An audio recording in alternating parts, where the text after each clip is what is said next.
innocent victims. There's 7 young boys, ages 16 to 26. They were shot to death in front of the church on just coming out of Christmas service on January 7th. We pray for the repose of the souls of the martyrs, and that God may comfort their families and to stop these crimes. It's time that President Mubarak stands up and does something with his government. We're fed up.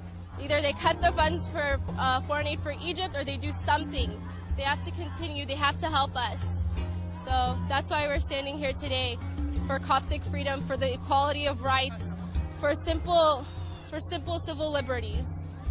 We really would pray that God would enlighten the hearts of those who might oppose us and oppose the stability of the country. And we pray that the government will step in a swift way and show that they are granting the Christians in Egypt the basic fair share of security that anybody in the world would enjoy freely. I'm here to let everybody know what's going on to other people, and that freedom of religion is not allowed in Egypt. The first step is everybody needs to step in, everybody needs to get involved, everybody needs to come out and say that this is not right. Even the Muslims and the Christians in Egypt that believe this is not right need to step up and say that they need to stop this immediately.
Well, there you have it. There was a protest in California, and we see that Egyptian Copts all over the world have been touched by this. And we see the massacre in Egypt just a repeat of what's taking place around the world today. We find in these last days that Muslims around the world are the spirit of Islam, the spirit of murder, the spirit of hatred, the spirit of fear and force, the spirit of the sword, and Satan himself manifesting in Iraq, in Egypt, and as we will see in just a moment, in Algeria, in Malaysia, all over the world, Islam, Muslims killing Christians.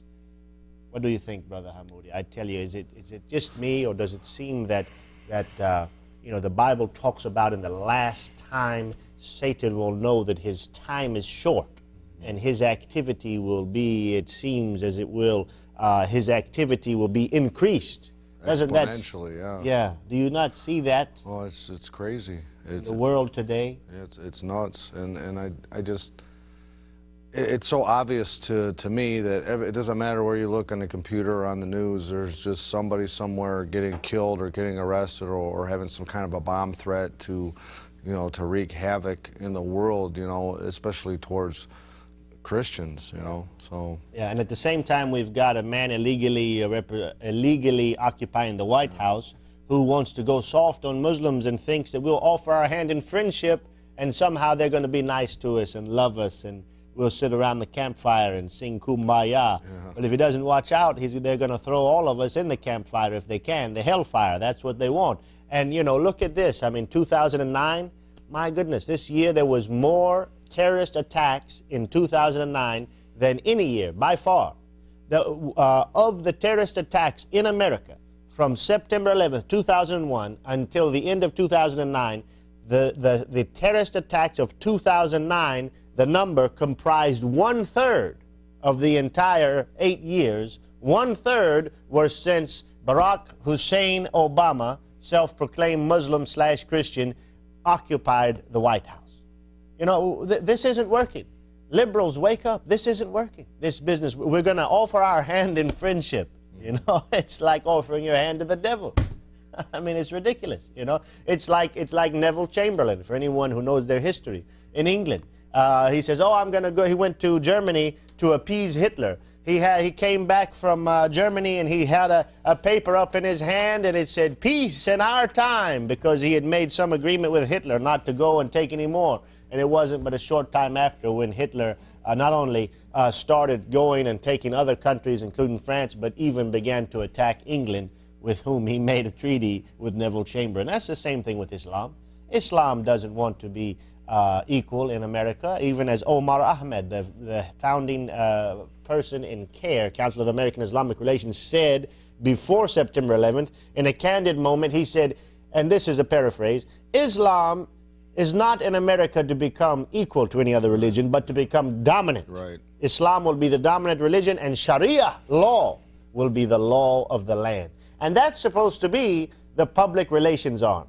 We have Muslims all over the world killing Christians. It's a terrible thing. We'll find now in one more clip I want to show of the Copts in Egypt.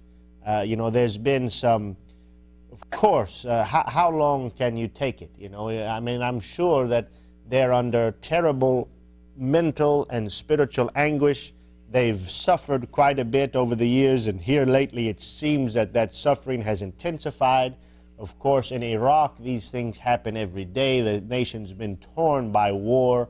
But in Egypt, relative internal stability, these things numerically are not that big, but they are very big and very important to the Egyptian Copts, as well as us and every Christian around the world.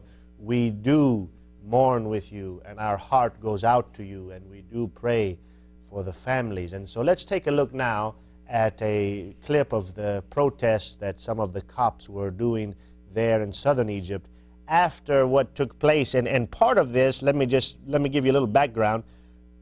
What are they protesting? Oftentimes, it's widely reported that when Muslims do something against Christians in Egypt, the police do nothing, do very little.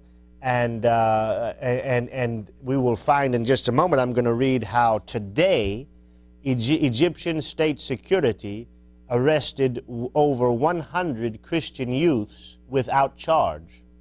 Why do they do that? We're going to find out in just a minute. They do that so that the families will not press charges against the Muslims in barter to get their 100 kids back. Let's take a look at that clip right now from Egypt.